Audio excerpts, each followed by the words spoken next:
Syukur kepada Allah yang mempertemukan kita pada saat ini melalui media sosial ini untuk bersama merenungkan firman Tuhan. Mari kita berdoa. Tuhan Yesus, ajarilah kami rahasia-rahasia kehidupan melalui firman-Mu dan pengalaman anak-anak-Mu. Dalam nama Tuhan Yesus kami berdoa. Amin. Kita akan membahas tema membungkam mulut lawan. Banyak orang memuji-muji Presiden kita Jokowi yang dengan tenang, sabar, sambil tertawa menghadapi lawan-lawan politiknya. Mereka sering menyalahkan Pak Jokowi, memfitnah, mencela, mencemooh, dan merendahkan. Bahkan tidak sedikit narasi-narasi hoax yang disebarkan lewat medsos. Tapi Presiden Jokowi tidak mau membalas. Beliau cuma tersenyum saja. Itu justru kekuatan dan kelebihan dan kehebatan beliau. Beliau tampak sebagai seorang pemimpin yang berjiwa besar dan tangguh dengan sikapnya yang seperti itu. Dalam Alkitab, kita bisa menjumpai nasihat Rasul Paulus kepada Timotius untuk bisa membungkam mulut dan sikap banyak orang yang meremehkannya gara-gara Timotius masih muda.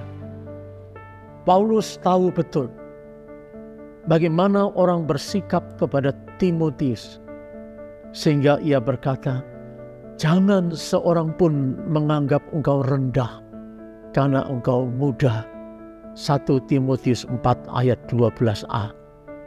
Memang pada zaman itu, orang yang masih muda seringkali dianggap belum tahu apa-apa dan tidak punya pengalaman yang mumpuni untuk menjadi pemimpin.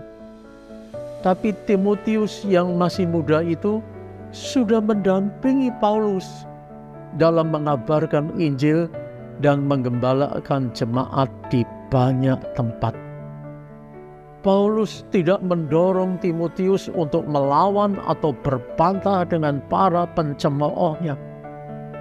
Tapi Paulus memberi nasihat yang sangat berharga kepada Timotius dalam 1 Timotius 4 ayat 12b.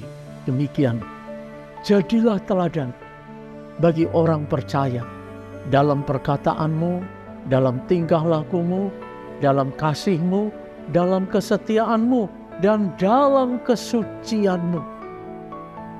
Mari kita melihat kedalaman nasihat ini dan relevansinya bagi kita saat ini. Yang pertama, ingatlah bahwa tuduhan atau fitnah atau ujaran kebencian tidak bisa dilawan secara verbal atau dengan kekerasan. Sebab justru akan menimbulkan pertentangan dan masalah baru, sehingga masalahnya tidak akan selesai dan tuntas. Tapi hadapilah semua itu dengan perkataan. Perkataan yang bagaimana? Perkataan yang lembut dan berisi kebenaran. Perkataan lembut akan meluluhkan hati yang keras dan meluluhkan hati yang penuh kebencian. Itulah kekuatan perkataan yang lembut. Kedua, hadapilah dengan tingkah laku yang santun dan sikap gentleman. Kesantunan dan sikap gentleman menunjukkan kedewasaan pribadi.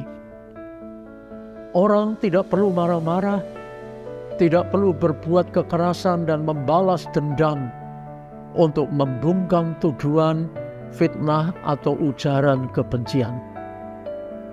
Tingkah laku yang santun menyebabkan penuduh dan pemfitnah akan malu sendiri. Mereka akan kehilangan power untuk menghadapi tingkah laku yang santun dari orang yang difitnahnya. Ketiga, hadapilah dengan kasih. Sebab kasih itu adalah kemampuan untuk mengendalikan diri, serta kemampuan untuk menunjukkan kepedulian dan empati kepada siapa saja, termasuk orang yang berniat jahat dan yang memfitnah kita.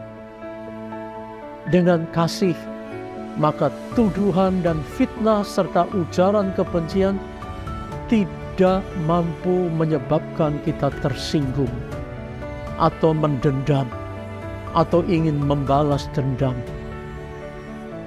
Justru dengan menunjukkan sikap kasih, maka kata-kata tuduhan, fitnahan, dan ujaran kebencian yang dilontarkan kepada kita tidak mampu menggoyahkan kita.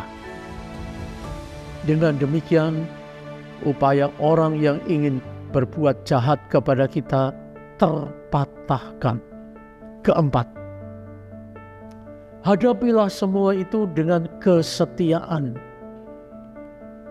Tentunya kesetiaan kepada Kristus. Kesetiaan kepada Kristus memampukan kita bertahan dengan gigih dalam menghadapi keadaan yang paling buruk sekalipun. Karena kita meneladani kesetiaan Kristus kepada Bapa saat ia harus memikul salib dan mati di Golgota. Kesetiaan kepada Kristus membangkitkan kepercayaan diri dan meneguhkan hati serta tekad untuk terus bertahan dalam keadaan apapun.